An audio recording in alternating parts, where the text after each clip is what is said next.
Nubia Z17, and I feel like with this phone, Nubia have done really well with the design.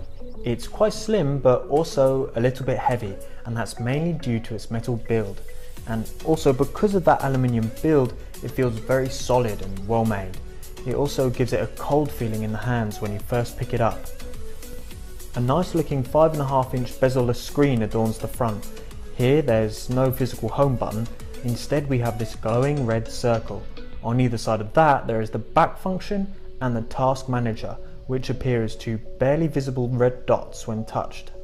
On both the corners and edges, they haven't gone with the much more rounded and curved appeal of say the Samsung Galaxy series, and even compared to recent big name smartphones such as the Xiaomi Mi 6, the overall look of the Nubia is much more rectangular.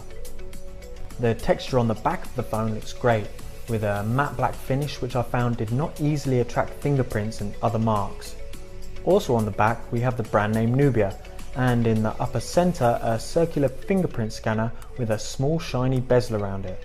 Overall it fits in very well with the design of the phone. Another thing I like is that they've kept the lettering of the company name at the bottom very small, whereas the red outline surrounding the dual rear cameras makes them stand out in an eye-pleasing way. Noticeably missing from this phone is an audio jack, so Nubia have provided a USB-C to 3.5mm socket converter. Also in the box you get the typical array of manuals, a charger, and a nice looking red USB cable with a rubber tie fixed on.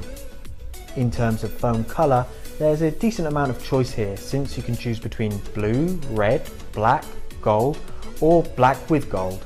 The 1080p Full HD screen shows a good degree of colour contrast and sharpness. It's large enough to watch videos and play games on comfortably, and here you can see the sort of quality you can expect from the Z17's display. Internally, you have the choice between a 6GB RAM, 64GB internal storage version, or 8GB of RAM with 128GB of storage. Either way, there's plenty of storage for the typical user.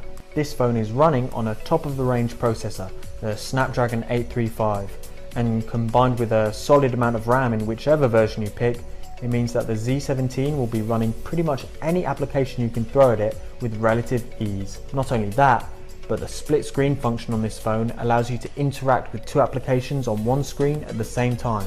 In addition to that, there's also the app clone feature pre-installed on the phone, which allows you to log into two separate accounts on one app from the same device. It's got dual SIM card capability and a decently sized 3200 mAh battery, which should keep you going with it for over a day on a full charge.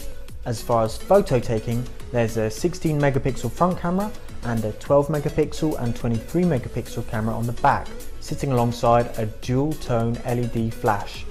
The camera app offers a multitude of options for utilising these cameras, which is something I might explore in future videos.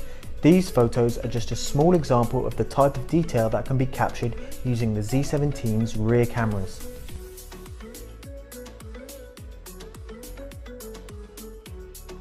At $400, it's certainly not a budget smartphone, but at that price it is still far cheaper than other better known flagship phones, and Nubia really hasn't skimped out on the specifications with the Z17.